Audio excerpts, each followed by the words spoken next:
बात करते हैं यानी स्ट्रक्चर ऑफ फ्लावर्स की बात करते हैं, तो जो फ्लावर्स होता है वो 4 चक्रों से मिलकर बनता है। 4 चक्र में कौन कौन सा होता है, जैसे कि पहला जो चक्र होता है उसको कहते हैं पार्टल कुंज, दूसरा चक्र जो होता है उसको कहते हैं जलकुंज, और तीसरा चक्र जो होता है उसको कुमक, और चौथे चक्र को हम कहते हैं चय। यानी एक फ्लावर जो है वो 4 चक्रों से मिलकर बना है। इंग्लिश की बात करें तो एंड्रोशियम, गैलोशियम, ठीक है, कोरोला और कैलस। जिसमें से अगर एंड्रोशियम और गैलोशियम की बात करें तो ये फ्लावर्स का क्या होता है, प्राथमिक अंग कहलाता है। और अगर वही हम कैलिक्स और कोरोला की बात करें तो ये फ्लावर्स का क्या होता है, सहायक अंग।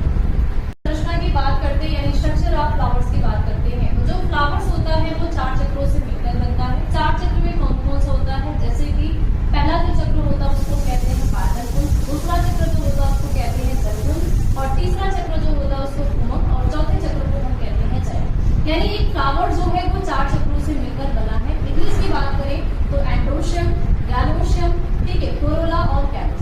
जिसमें से अगर एंड्रोशियम और गैलोशियम की बात करें तो ये फ्लावर्स का क्या होता है, प्राथमिक अंग कहलाता है। और अगर वही हम कैलिक्स और कोरोला की बात करें तो ये फ्लावर्स का क्या होता है, सहायक अंग। संरचना की बात करते हैं यानी स्ट्रक्चर ऑफ फ्लावर्स की बात करते हैं, तो जो फ्लावर्स होता है वो 4 चक्रों से मिलकर बनता है। 4 चक्र में कौन कौन सा होता है, जैसे कि पहला जो चक्र होता है उसको कहते हैं पार्टल कुंज, दूसरा चक्र जो होता है उसको कहते हैं जलकुंज, और तीसरा चक्र जो होता है उसको कुमक, और चौथे चक्र को हम कहते हैं चय। यानी एक फ्लावर जो है वो 4 चक्रों से मिलकर बना है। इंग्लिश की बात करें तो एंड्रोशियम, गैलोशियम, ठीक है, कोरोला और कैलस। जिसमें से अगर एंड्रोशियम और गैलोशियम की बात करें तो ये फ्लावर्स का क्या होता है, प्राथमिक अंग कहलाता है। और अगर वही हम कैलिक्स और कोरोला की बात करें तो ये फ्लावर्स